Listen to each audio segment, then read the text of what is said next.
Bismillah, walhamdulillah, wassalatu wassalam ala rasulillah wa ala alihi wa sahbihi wa man wala. Allahumma inna nas'aluka hubbak wa hubba man yuhibbuk wa hubba amalin yuqarribuna ila hubbik ya arhamar rahimin. We ask Allah subhanahu wa ta'ala to make this a gathering by which we increase our knowledge. And then we increase in knowledge that motivates us forward in our journey to Allah subhanahu wa ta'ala. Last week, we were introducing this amazing book by Imam al-Ghazali, rahimahullah ta'ala. And for those who weren't with us last week, and for all of us as a reminder, he wrote this book as his final book, as a pathway or a guide for us to become true servants of Allah and true worshippers of Allah subhanahu wa ta'ala. And Imam Ghazali, rahimahullah ta'ala, he says that like on this path, there are many hurdles that you're going to meet on the way. And the thing is, if you know what's coming already, then you're already mentally prepared for it, right? You're already ready for what's coming. Not only that, he literally breaks down how to surmount all of these hurdles, how to get over each and one of these hurdles, inshallah. So last week, the hurdle that he talked about, it really hit me. It was the hurdle of knowledge. And last week, what he said was, the very first thing that you need to even start this journey is you need knowledge that wakes you up to reality. And the best analogy that I could give you is my personal experience.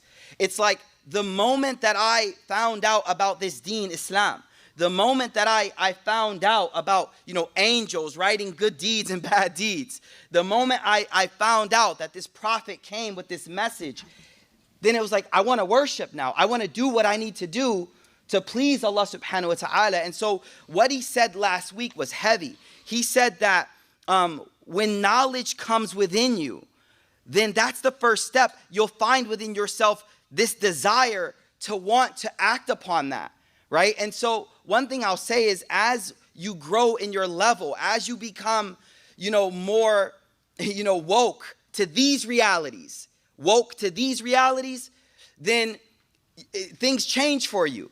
Like when you're first trying to get in shape, like all you look at is like caloric intake, right? And then after a while, you like my macros, my micros. You know what I mean? You start getting more into it, more like detailed into certain things. So similarly, I'm going to talk about, because the next hurdle is a deep one. I'm just going to get right into it. Okay. So Imam Ghazali, rahimahullah ta'ala. Oh, I got to preface one thing, y'all. Why y'all ain't smiling? Y'all ain't no smiles up here. Good. It's going to be heavy, but still, you can smile. You know what I mean? Make it easier, inshallah. Listen, Imam Ghazali is known as the bullet point master. So, like, he'll say, for example, there's 7 hurdles. Then he'll be like, hurdle 4, 4A, 4B, 4C, 4D, which is fun. It's interesting because it's kind of like, oh, wow, it's so detailed. But the beautiful thing is, we actually want the detail because it's detailing for us how to pragmatically implement this spiritual reform in our lives.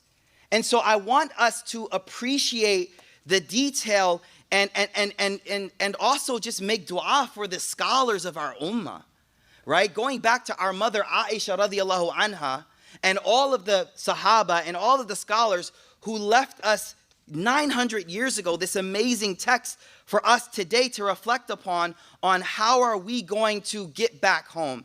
And so let's just get straight into it, inshallah ta'ala. He says, فَلَمَّا إِسْتَكْمَلَ الْعِلْمِ, once you've gained some knowledge, وَمَعْرِفَةَ بِالْفَرَائِضِ, and you know what God wants from you. Again, coming from darkness, that was the biggest question. What does God want from me? From the age of 7, I was aware of God. I was aware, but I didn't know what he wanted from me, right? And on top of that, just to share with some depth, coming from Christianity, Islam was like, yo, you got one God to please. That's it. But for me, coming from Christianity, that was so deep, because before it was like, well, who do I worship? What's the God that I worship? Who do I listen to? But again, once you gain that knowledge, what did he say? You gain knowledge and now you begin to act. Now you get knowledge, right? You're like, oh, I got to pray. Oh, I got to do this. Oh, I have to do that. And now you get this desire to now do ibadah. وَاشْتَغِلْ بِهَا. And you want to do it. You want to be busy with it. But something happens. فَنَظَرَ. You look at yourself in the mirror.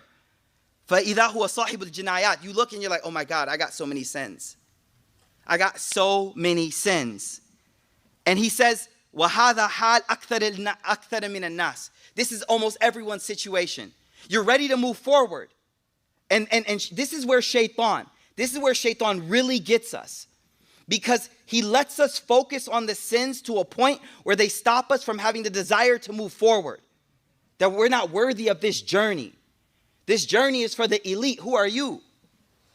Who are you? And I said it once, I'll say it again. That our spiritual spaces are not country clubs for the elite pious people. They're hospitals for the sick people. And so if you're the one who's covered in sins, you're at the right place. As long as you got coffee before you came. As long as you stopped at suhbah on your way in, you at the right place. This is where you're supposed to be. But you got to be dedicated to moving forward.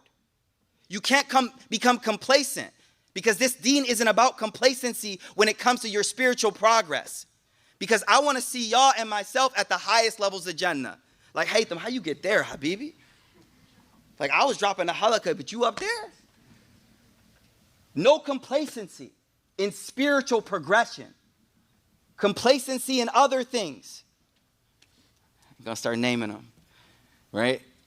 Complacency in other things. But in this realm, strive. So he goes, you want to move forward. And then he says, you say to yourself, look at what he says. He says, you say, كيف أقبل على العبادة? How can I start worshiping? وأنا مصر على المعصية, and I'm covered in these sins. فيجب. So what do you have to do? You got to hurdle number 2, y'all. What do you think hurdle number 2 is? Getting over sins? Now, that's your whole life. He says, uqba to tawbah. It's the hurdle of tawbah. Tawbah. I want to talk about this word. Imam Ghazali is going to go deep later in the book. He's just introducing to us the things that you'll run across the way, but we gotta go into it a little bit. He says, فَيَجِبُ أَوَّلًا أَنْ أَتُوبَ إِلَيْهِ. First thing, I have to do tawbah. لِيَغْفِرَ لِي ذُنُوبِي. So that God can forgive my sins. So that God can forgive these sins and I can move forward. وَيُخَلِّصُنِي مِنْ أَسْرِهَا. And God can rid me from the evil effects of these sins. وَأَتَطَهَّرُ. And I can purify myself from the dirt of these sins. فَأَسْلُهَا لِلْخِدْمَةِ. So that I can be ready for khidmah. You know, one time, me and my wife, man, this gathering getting bigger. I can't keep telling my stuff. This gathering getting bigger. When it was like 20 people, I'm like, yo, but now y'all, like, it's too many. So one time, me and wife, we were about to go out, right? So we were waiting on a babysitter, right? And so, I'm about to go get a workout in real quick before the babysitter comes. You feel me, Abdullah? So, get my push-ups in, get my jog in, right? Sweaty, normal, Texas, right? I come in, babysitter's here, she's ready to go. I throw on my stuff. I'm like, all right, I'm ready to go. She's like, no, you ain't. All that sweat, all that, you ain't ready to go. You ain't ready for me. Go take a shower. I'm like, oh, my bad. Go shower up, get ready. Soap, deodorant, cologne.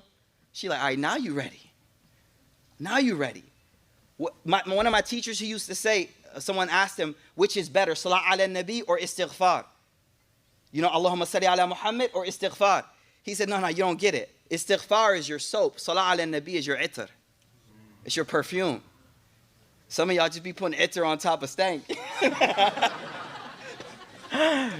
There you go. Now you laughing. You know what I mean? You do a little istighfar first. Do a little astaghfirullah. You know what I mean? Astaghfirullah. And then put on the itr. Allahu Akbar. No, this is deep. This is deep because we're not ready. Look, you don't understand. Hassan al-Basri, he said, sometimes you commit a sin. This is going to sound crazy for us. Sometimes you commit a sin and you're deprived of qiyamul layl for weeks. For weeks, you ask him, why can't I get up for tahajjud? And in the room right now, it's like, yo, why can't I get up for fajr? And the scholars, they say, because there's a sin. The residue is still there. You're not prepared to go out with wifey. You're like, oh, I want to stay up all night with you, ya Allah, in prayer. Allah, you didn't take a bath. I hope you get it, because it shouldn't demotivate you though. You shouldn't be sitting there like, oh, Taj is not for me then. No. He's saying the way that you do this is tawbah. What does tawbah mean? Tawbah simply means to go back. Go back. Every now and then, with someone you care about, you'll get into an argument. That's life. And you can walk around each other functionally without actually having a conversation. Y'all know what I'm talking about? Haytham, you know yet? Nah, just joking. Right? You like, yo, did you pick up the kids? Like, yeah, I picked the kids. Yeah. Did you take out the garbage? Yeah, I took out the garbage. Yeah. But you ain't really talking to each other. Tawbah is when you come back to Allah. And that eye contact, that real moment with Allah subhanahu wa ta'ala. Now, just talk about tawbah for a minute. I was talking to Mufti Kamani about this. I like calling mad scholars when I got to teach something. You just hear other people. Mufti Kamani, he was like, oh, you talking about tawbah? I was like, yeah. He was like, yo, humility. I was like, what you mean? He was like, you can't do tawbah until you're humble. And you know what that reminded me of, y'all? So many of us, it's been about us for so long, about building ourselves, being strong, building your identity, be you, do you, speak your truth, all of that. Tawbah is all about, I'm not where I need to be, and there's a standard outside of me that I'm striving to reach to. Do you feel what I'm saying? The essence of tawbah is that humble moment when you're like, yo, I'm slipping up. And I could be better. And I could be better. And on top of that, if that's not motivating, I'm going to share a hadith with you. I'm going to share this beautiful hadith. You may have heard it, but I want you to picture it. As I say it, picture it. The Prophet sallallahu alaihi wasallam, he said there's a man traveling. He's going on this journey through the desert, and he has his camel with him. And all of his goods, water, everything is on the camel. And he's chilling, he's okay. And he lays down to rest for a bit so that he can sleep under a tree for a little bit. And then when he wakes up, the camel's gone. Picture it, see it. And he looks left, he looks right, he can see the horizons, but no camel. And he realizes, I'm done. I'm finished. It's over. I'll die in minutes out here. So he sits back at the tree and he accepts his fate. And he falls asleep again. But this time he wakes up, he sees the camel right there. And he jumps up with joy. He jumps up with joy. And he exclaims, oh Allah, you're my servant, I'm your Lord. Oh my God, I said the wrong thing. And the Prophet said, he smiled and he said he was so happy he said the wrong words. He was so happy, he said, but then the Prophet said, Allah is more pleased with your tawbah than this man with the camel coming back.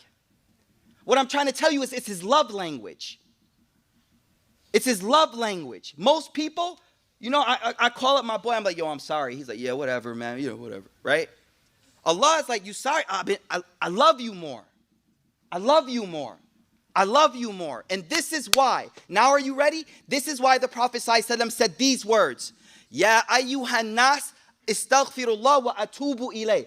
O you who believe, seek forgiveness from God and turn back. Tawbah. Then he said this. Because I seek forgiveness more than 100 times in a day.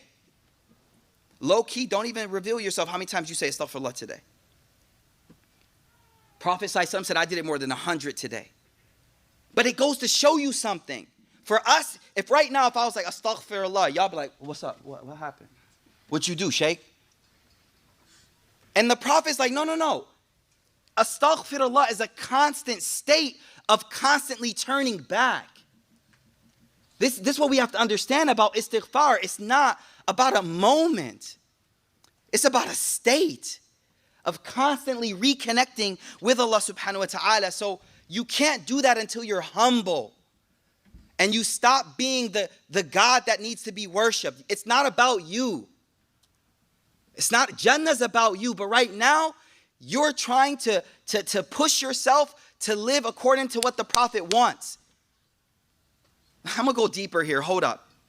When you study the life of the Prophet ﷺ, you find people around him that were extremely arrogant. And you say to yourself, man, can you imagine they were right there with the Prophet and they didn't, they weren't humble. But the very same thing that we see in them is exactly within us today. Exact same. Exact same. And they made up all types of excuses. They were like, oh, why does he shop in the souk? I ain't going to listen to him. He goes shopping in the souk. Oh, he's not rich. Why would I listen to a prophet that's not rich? They came up with the lamest excuses. But it was just an excuse to cover up the fact that their arrogance didn't want them to accept anything. And this is the lesson I want us to understand. The humblest person in this room will reach the highest ranks in this room. The humblest person in this gathering will learn the most today. Because the Prophet ﷺ said, Man tawada'a lillah, rafa'ahu Allah. Whoever humbles themselves, Allah lifts them up. Man, I used to go to this school, right, where I was studying Deen. And it was Ramadan. And there was this one uncle, man. He used to work for the school. He did everything. You could imagine it. He cleaned the vacuums. He cleaned the bathrooms. He did everything. If it had to be done, he did it. His name was Rafiq. We called him Rafiq Bhai. Right? Rafiq Bhai was on another level. He did everything. One day, it was Ramadan. I was doing i'tikaf in the masjid. I saw a dream. I saw a dream that I was sitting in the saf, just like he's sitting right here. And there was a member. And Rafiq Bhai was on the member, and there was a light. You know how like the mihrab sometimes has a light in it? He was fixing the light. But after he fixed it, he turned it for a moment, he sat there. And everybody was looking up at him. And it was as if in that moment we knew his position. I woke up from the dream, I went to my sheikh, I told him the dream. He's like, it's clear, what you need me for? Like, why are you telling me the dream is clear? He's the highest of us because he believes he's the lowest.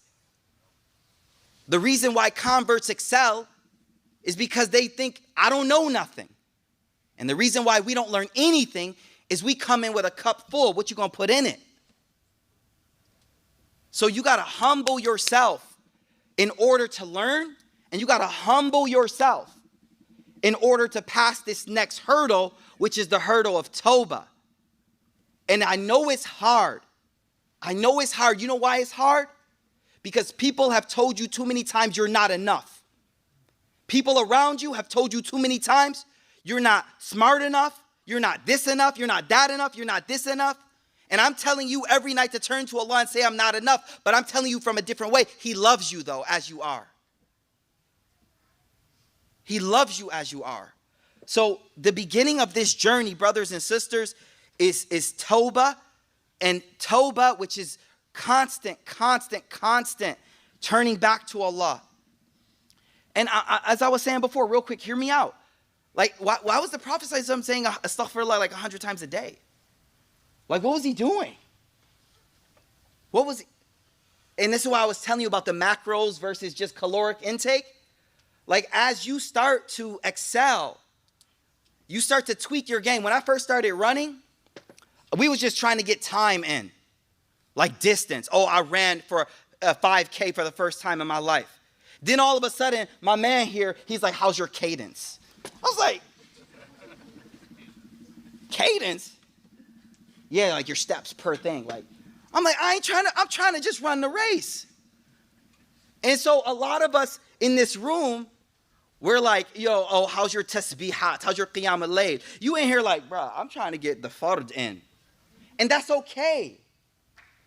That's beautiful because you're on the path.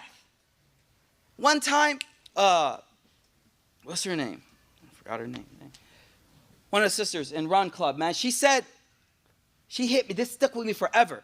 She's like, sometimes you gotta walk. Sometimes you gotta walk. But it's okay. Because everybody driving past is jealous of you.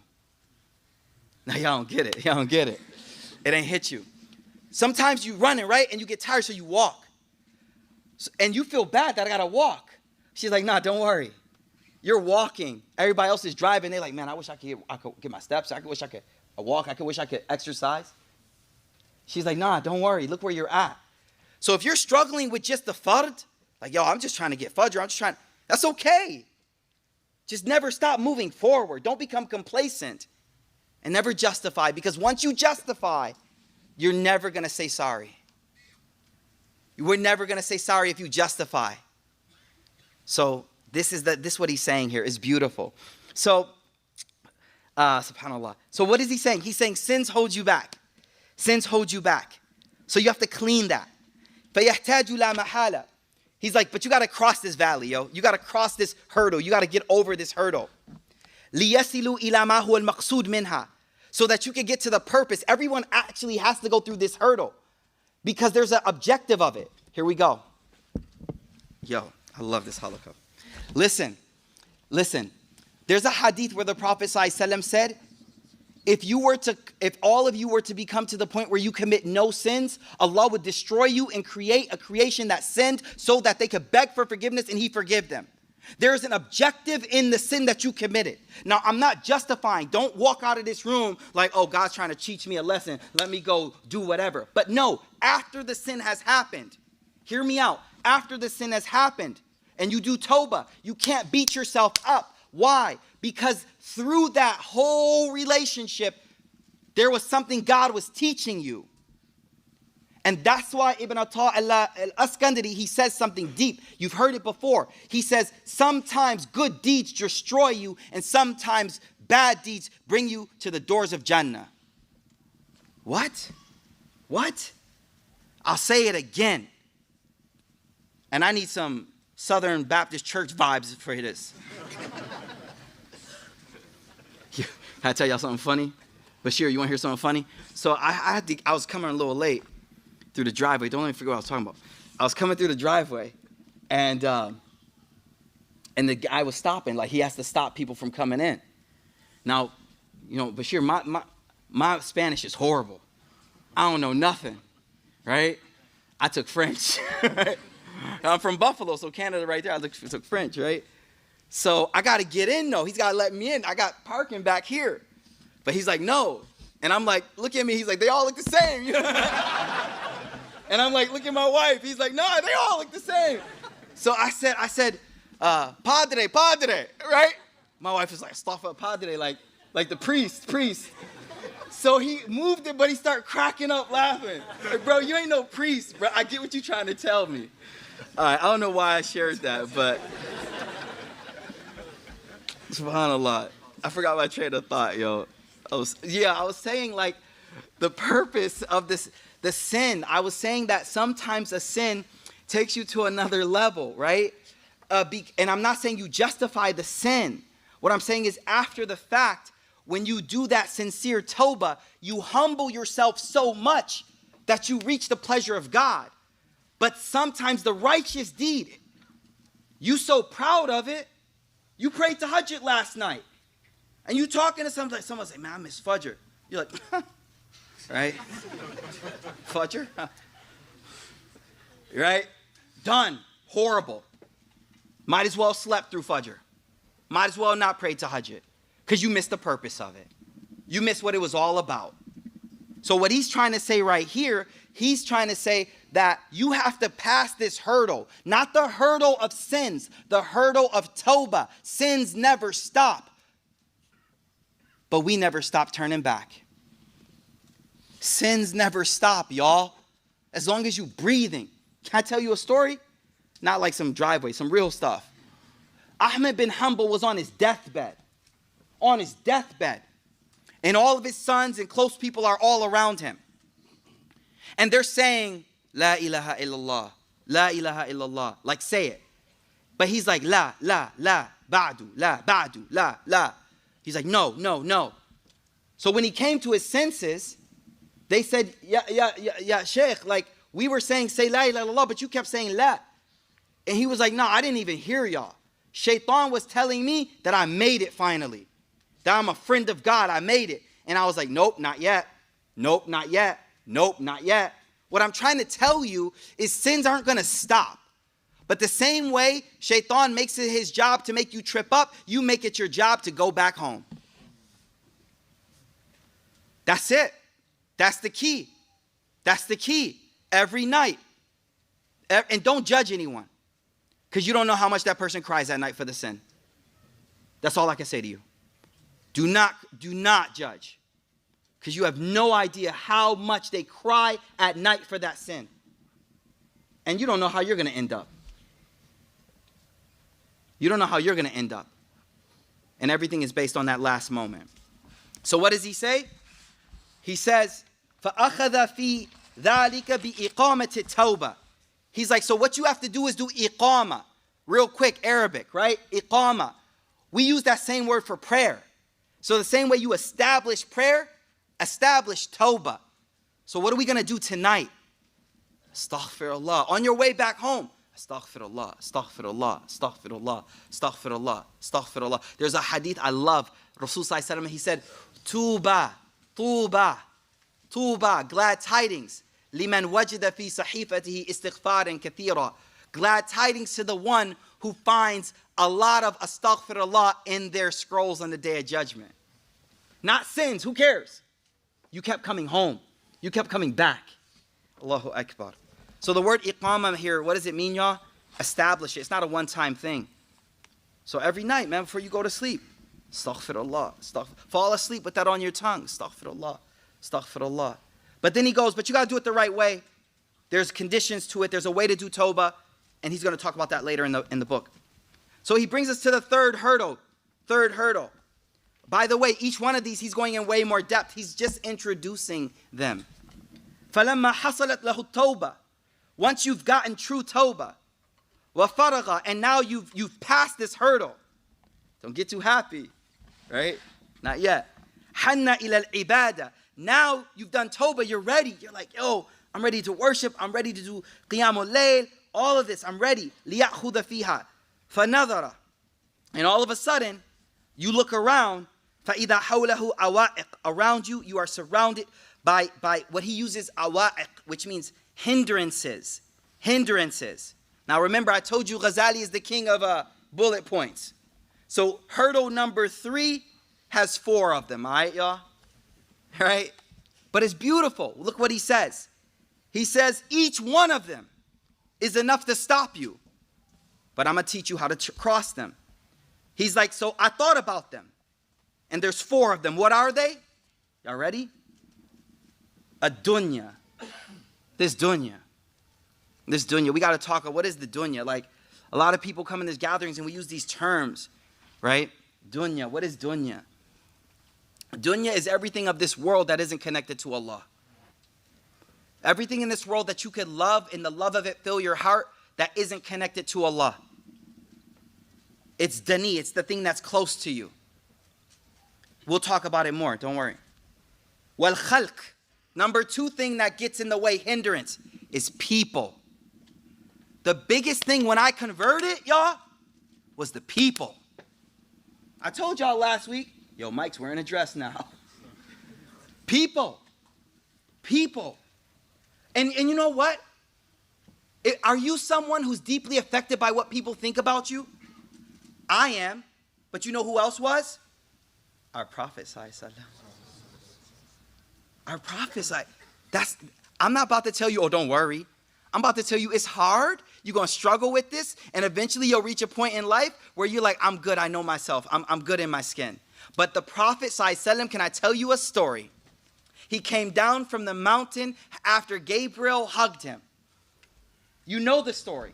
He came down from the mountain. He ran to his wife. She said, we're going to my cuz. He knows all about this religious stuff. So they went to Waraqah bin Nawfal. And Waraqah, he's an old man. He was studying all the ancient scriptures, Christianity, Judaism, everything. So he says, what did you see, son? The Prophet explains it to him. Oh man, you saw the Namus al-Akbar. You saw the great angel. And then he slips up. He slips up. He goes, man, I wish I would be alive when they kick you out of this city. The Prophet ﷺ's like, hold up. Hold up. Hold up. Cousin Waraqah. I love y'all, yo. You know, I love it because I can be myself, yo. Y'all not judgy, yo. I'll be going to other communities, like, you know what I mean? Like, anyways, he says, Waraqah's like, oh, he tells him straight up. He goes, yeah, no person came with this message except that their people kicked them out. But he even says, أَوَ مُخْرِجِيَّهُمْ. They're going to kick me out? Why does he say me? Because they all love him. He's Amin.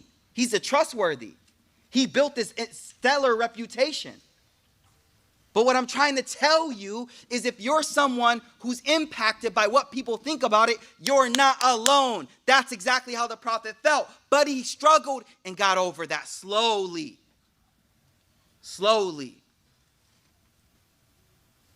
You know, having to watch my children grow, I don't know if they're listening to me. So my Madia started putting on her hijab, right? I ain't tell her, she's just watching y'all.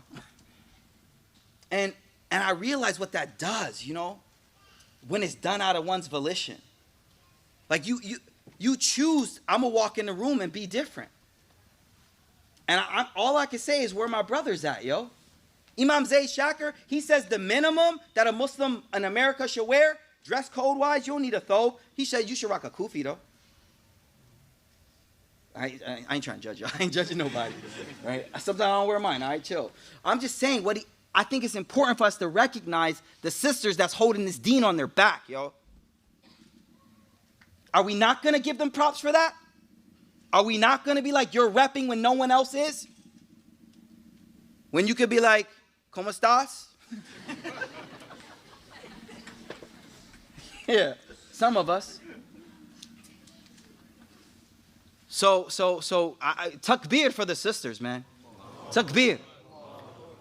I mean, and it's not easy. Every moment repping the deen. It's times I just run in the gym real quick, put a hat on. Like, I ain't trying to rep right now. I'm trying to do reps. For real. Just trying to do reps. Sisters, like, I'm always repping the deen. No matter what. And so, I didn't plan this, but, man, subhanallah. Subhanallah. Subhanallah. So what does he say? The creation will be a hurdle, y'all. Other people. And converts know. I was talking to a convert last week. He's like, I'm Muslim now. Do I tell my parents? I was like, no, yo. Shh. Quiet. Build yourself first. Build yourself first. So he's going to talk more detail about the creation because this is something we all struggle with. Then he says shaitan. That's the third part of this hurdle. I mean, come on. Know thy enemy. We kind of went in on it, right? And then he says one nafs. One nafs. Oh, man, what is the nafs? We use these Islamic terms without really knowing what they mean. Real quick. What is the nafs? We're going to talk about it in more detail. The nafs, the best analogy is the inner child, yo, that loves immediate gratification. It's the inner child that doesn't care about the consequences of anything so long that it feels good and it's good to have right now. Your 4-year-old son, daughter, brother, sister will eat cookies till their teeth drop out. Unless you be like, yo, stop. Brush your teeth. They will not take a shower. They won't eat dinner. They'll do literally, an-nafsu katifl. Imam Busayri says, an-nafsu katifl. The nafs is just the inner child. So here's the deal. What do we do about this nafs? Listen to what he says. He goes, you got to cross these hurdles. These 4 things in hurdle 3, you got to get over these. Wa illa, if not, they're not going to let you do ibadah. The nafs ain't going to let you wake up for fajr. That nafs is not going to let you wake up for tahajjud, y'all. But if you have a flight, the nafs like, we got to get there. All of a sudden, the nafs is like, yo, wake up. You waking 5 minutes early. You got a flight, the nafs is literally waking you up. You got a job interview? Oh, the nafs is like, we got to make this dough, get up. But fajr, the nafs is like, nah, why? Why? I say that because you have the potential in you. We never miss flights, y'all. Not for sleep, regardless of the time. So for those who say like, I can't, it's not you can. You know you can. But we just have to change something inside our mind to allow us to have that same level as missing a flight cost me $300 and missing a fajr cost me. That's it. So what does he say? You got to cross this. How will you do it? فَيَحْتَاجْ إِلَى قَطْعِهَا بِأَرْبَعَةِ أُمُورٍ. You need 4 things. تَجَرُّدْ عَنِ الدُّنْيَا. You need to Get rid of all that dunya. You got to get rid of all that extra stuff. You got to stop surprising yourself with Amazon every other day. Less is more. Less is more. And for those who can have it, I'll say it this way. I wrote this down. You can have it, but don't let it have you. Meaning, you own it. It doesn't own you. What do you mean by that? Some of us in this room, if something that we own gets destroyed, our hearts break. I'm not talking about sentimental, your mom gave it, whatever. Our hearts break. They say that the Salaf, they had the dunya in their hand. The problem is we got the dunya in our heart. You get one little scratch on that car, you angry at the world. You're done. So you can have the dunya. And he's actually saying you got to like let it go for a while. But you got to make sure it doesn't have you.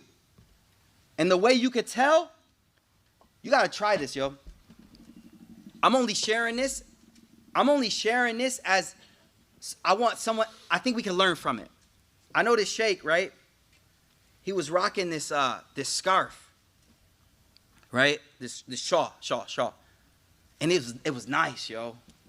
I was watching listening to the lecture, but the whole time I was like, dang, is that like a Gucci scarf or something? Like the pattern on it was like, is that Persian? Like, I was like, that's amazing. It's so nice. So after the lecture, I meet him. I was like, yo, it was an amazing talk. It was so whatever. By the way, that shawl is beautiful. And he just literally was like, shoo, and put it on me. I was like, no. Low key, I was like, yo.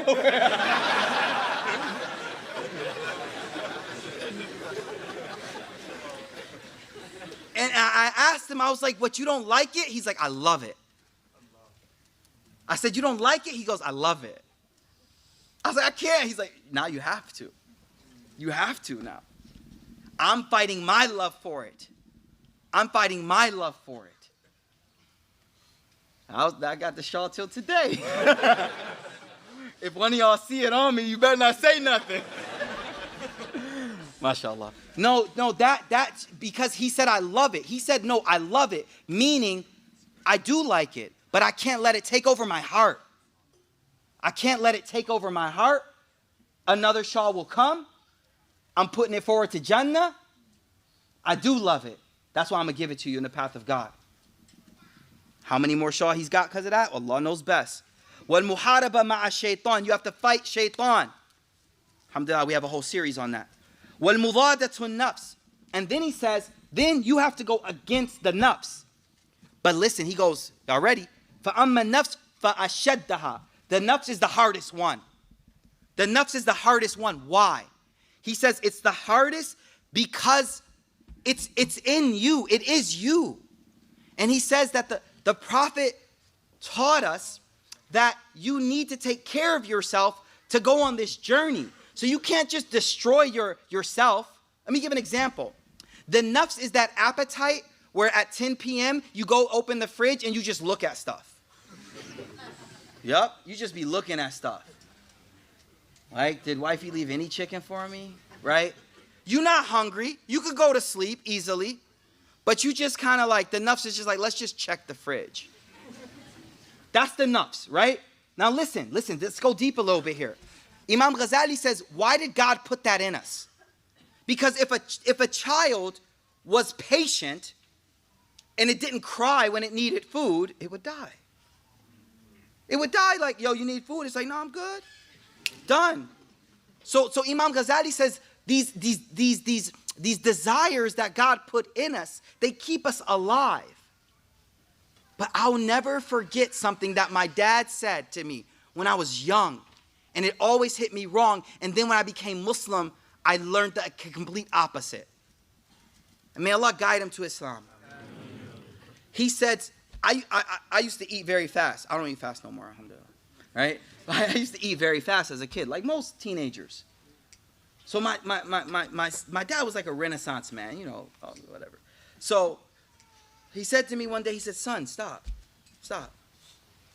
We don't eat to live. Y'all heard this before? We live to eat. As if to say, enjoy this. This is what life is all about. And I was kind of like, okay, cool. And then when I became Muslim and the Prophet ﷺ was like, yo, 1/3. Just eat enough. Don't overeat. Just take care of yourself, just enough. And I saw that this desire to consume, while it keeps me alive, it could destroy me. Obesity, addiction. That's nafs left unchecked, destroying the human being from inside out, because all they ever did was listen to it. And there's a whole lot of psychological reasons, all that, but I'll give an example. So the nafs is the hardest one. Why is the nafs so difficult? He says because you can't kill it, because it's you, but you can't listen to it either, because it will destroy you. You'll be addicted to whatever. So what do? You know what he says? He uses a great analogy. You know a horse, they put, what's it called? Bridle? It's called bridle? Bridle, sorry, my bad. Bridle. Thank you though. The bridle, right? They put the bridle. He said you got to put a bridle of taqwa in your nafs, where you just holding that joint. Like, we're going to eat. Oh, but is it halal? Hold up, chill out. I'll let you know when it's time. No, for real. It's beautiful, right? Oh, you want to sleep? Oh, I'll let you know when it's time to sleep and when we're going to get up. But Ramadan, sleep is crazy. But that taqwa is like, I'll tell you when it's time to sleep. No, it's Tarawih time right now. We're going to stay up. Okay, cool. So he says the way you do that is, the only way you could do it is you put the bridle? I don't want to say it wrong. You put the bridle of taqwa in its mouth. You know, that's a Texas. You know Texans be knowing that stuff, right? I bet you she was born here too. No, this is beautiful. Does everyone understand the analogy? It's an amazing analogy. Okay, let's keep going. The journey ain't over, y'all. Now he says that you get to another, you pass this one. You started to train your nafs. You fight shaitan every day. You don't worry about what people say. In the dunya, you have it, but it doesn't have you. And by the way, these are things we keep struggling with every day we wake up. You get to the next stage. Now, I want to reiterate. Some of you are like, Shaykh, but you didn't further, explain how to. He's going to explain all that. He's just introducing us to each one of these hurdles that are in the way. فَلَمَا فَرَغَ مِنْ قَطْعِهَا. Once you've passed that previous one, now you want to worship. Now this one's a deep one. This one hits me. Every one of these hits us all differently. This one hits me specifically. He says, فَإِذَا أَوَارِث تَعْتَرِضُهُ فَتَشْغَلُهُ عَنِ الْإِقْبَالِ عَنِ الْمَقْصُودِ. He goes, the next is you're going to find these impediments that keep you busy. I like to call this the hurdle of keeping you busy, keeping you preoccupied. Let me explain something. Ibadah takes free time. Ibadah takes free time. It takes time. And he says that this next hurdle is the hurdle about constantly staying busy with something. But what is it that we stay busy with? Here we go. He says, the way you stop this one, وَتَصُدُّهُ عَنِ الْفَرَاغِ. It stops you from having open time. لِذَلِكَ كَمَا يَنْبَغِي. Like, that's what you need. You need free time in order to worship. He goes, I told you he's the king of drop-down menus. He goes, there's 4 of these. There's 4 of these. Number 1, the thing that preoccupies you. You could be doing ibadah, but this, what does he say? Risk. Sustenance, risk. The word is risk. What is risk? Non-rhetorical question. What is risk? Oh, money. Exactly. A lot of us think it's money. Risk is everything. Sustenance, everything you get, every breath, every drink, every hug from a loved one, every smile that you receive, anything you get in life. Marriage, everything. That's all risk. That's all risk. In Arabic, our sustenance, what we get. What we get, our share. تُطَالِبُهُ النَّفْسِ. Your nafs says to you, yo, we got to grind. We got to make money. And it's true. We'll talk about that. Oh, and you drop in the dunya and you're leaving all these people off. How are we going to live? How are we going to survive? So that's the first thing that keeps us busy. Work, work, work, work. Now, I'm looking at a room of highly educated people and overachievers. Some of y'all like, dang. I saw a few of y'all like sit up, like, yeah, you know. You were saying. No, a lot of us, you know, mashallah, we put in the work. But when are you gonna, when is enough though? We talked about this like a few halaqas back. Like, at what point are you good? Huh? Yeah, content. What point? What salary are you good at?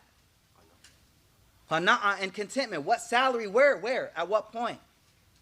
I think that's something so important to really think about, because all of us just keep going up the ladder and we end up dying at the top of it, looking still up like, dang, I could have still, you know, opened up another business, opened up this. Now, don't get me wrong. Uthman bin Affan, Sahaba were very wealthy, but they didn't let that preoccupation take them from their true occupation, which was to stay on this path to get back to our true destination, back home. So what I'm trying to tell you is, it's not about the wealth. I'm not hating on rich people, wealthy people. I'm hating on people that make wealth the object of their life. And that's why the Prophet ﷺ, he said, listen closely, Ta'isa, cursed be these two people, Abdul Dinar wa Abdul Dirham wa Abdul Khamisa. Cursed be the servant of a dime, the servant of silver, and the servant of clothes. Cursed be them. And then he explained them. He said, in u'tiya radiya. If they get it, they're happy. If they don't, they're sad. Don't be a servant of that stuff. That's the key. That's the key. So what does he say? The first thing that preoccupies you is rizq. My sustenance. Number two. Man, how many of us, this is us. Al-akhtar min kulli shay'in. Our thoughts and worries about everything. Everything. Takhafu. That we're worried about, or we hope for, or we want. Wala tadri salahuha. But we don't know how it's going to turn out, because outcomes are hidden. So hold on. There's so many things in life we make a decision, but the outcome is hidden. We don't know how it's going to turn out. We ask people, we do mashwara, should I go to this school? Should I not? Should I take this job? Should I not? Now, one thing you can do is worry all day about the outcomes. It's like when your manager is getting replaced with another manager, and you and that manager were great. Now you lose sleep. Oh my God, who am I going to get? I ask you a question. Does worrying about it more change reality? No, it doesn't. You just wasted time. No, for real. I'm not trying to belittle your struggle. I'm actually trying to empower you so that you can look at what you can do instead of what you can't do. You don't control that next manager. And worrying it is a waste of time. About it is a waste of time. So what he says is, فَيَشْتَغِلُ قَلْبُهُ بِهَا. You don't free yourself to worship because you're just sitting there in thought, thinking so deeply about what if. And this is where a beautiful hadith comes into play. The Prophet ﷺ, he said that the word what if is how shaitan opens a door. What if this? What if that? What if this? What if that? Let's keep going. Number three thing that preoccupies us from ibadah.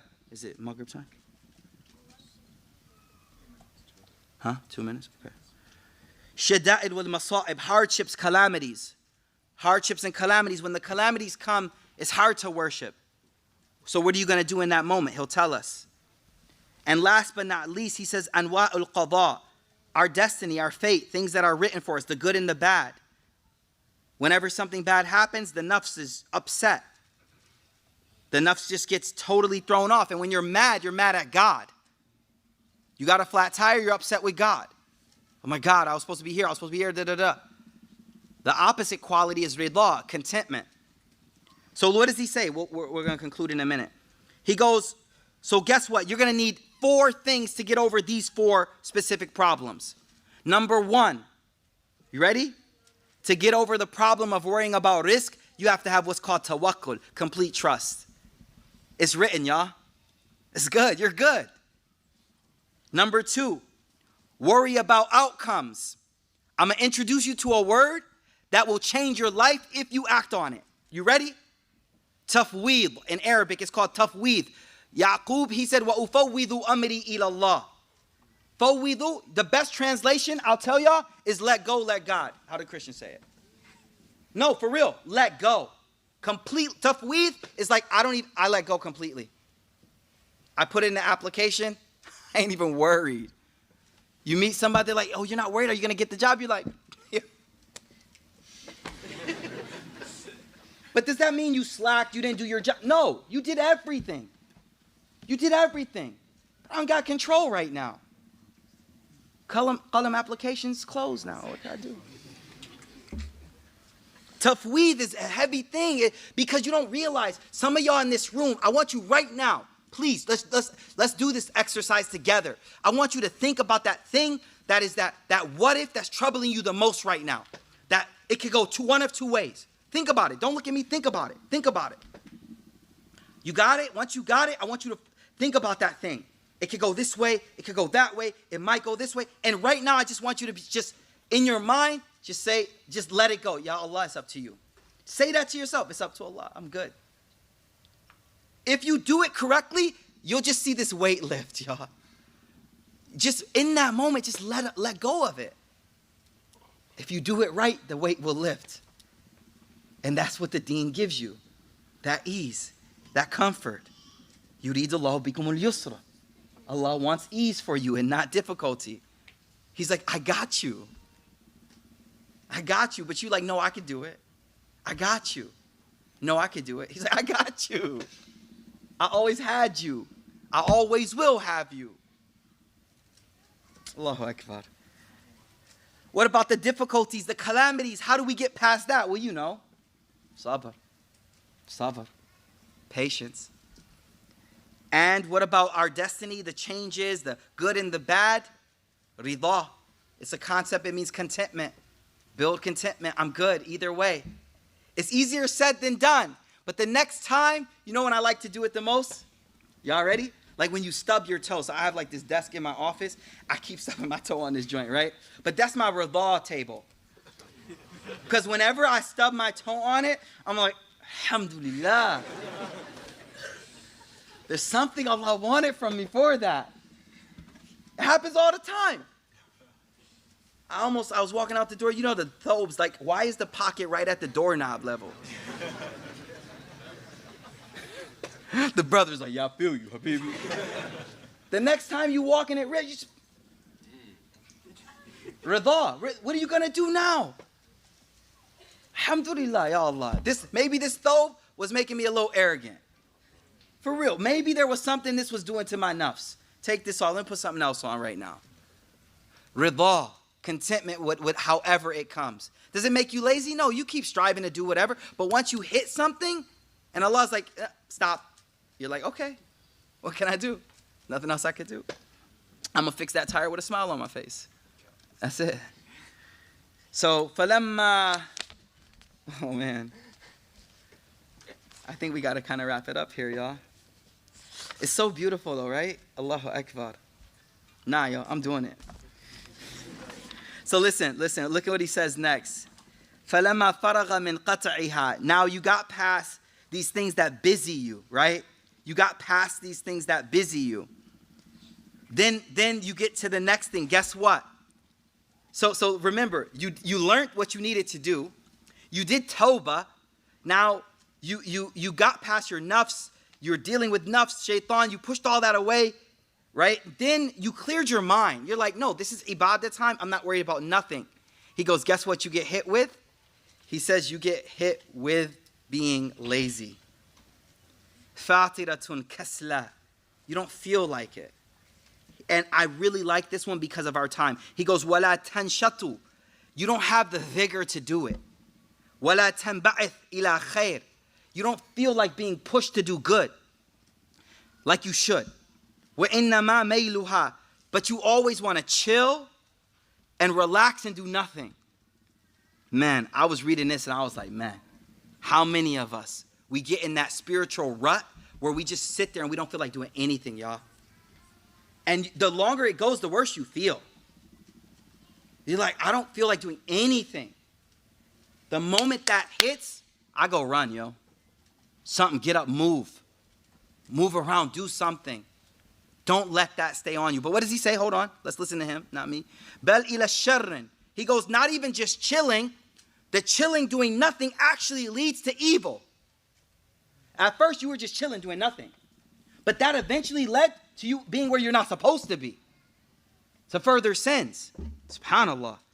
وَفُضُولٍ وَبَلِيَّةٍ وَجَهَالَةٍ. Ignorance, dumb stuff. فَاحْتَاج مَعَهَا. So you need something that's going to push you. You need something that's going to invigorate you away from evil and to actually get busy. So now you need two things. You need to build your hope and or build your fear.